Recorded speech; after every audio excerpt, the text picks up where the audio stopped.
एक झोपड़ी में रहा करते, घास फूस की छत बना के, लकड़ों के टांग के, और उसमें 120 वर्ष रहे और सारी सृष्टि का पालन करते थे। वो सारी सृष्टि के पालक हमें ये दिखाने के लिए कि यदि तुमने मोक्ष चाहिए, ये बकवाद छोड़नी पड़ेगी, समाज को नहीं देखना होगा, एक दास बनकर रहना होगा। वैसे तो भक्ति के लिए चाहे सेठ भी है, भक्ति वो भी कर सकता है जैसे धर्मदास जी थे, लेकिन मर्यादा के अंदर रहकर ही भक्ति की उन्होंने। तो वो परमात्मा हमें इसलिए दिखाने आते हैं कि भाई तुम ऐसे विश्वास करके देखो जैसे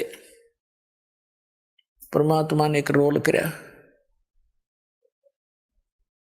एक बिल्कुल निर्धन व्यक्ति हैंड टू माउथ कपड़ा, जैसे रेजा कपड़ा बनाया करते थे, कपड़ा बन गया, बेच दिया।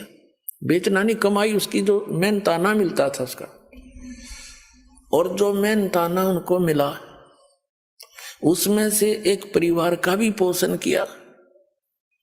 परिवार कैसा था परमात्मा कबीर जी का? उनकी कोई पत्नी नहीं थी, उनके कोई माता पिता नहीं थे, उनके कोई बालक नहीं थे,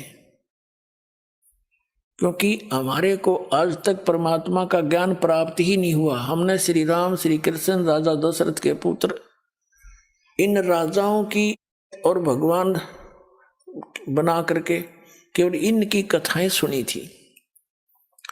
जो परमात्मा की कथा हमारे सदग्रंथ बताते हैं, वेद सबसे प्रमुख माने गए हैं। तो जो भगवान लीला करता है, जो उसके गुण हैं, वो वेदों में वर्णित है, और वो वेद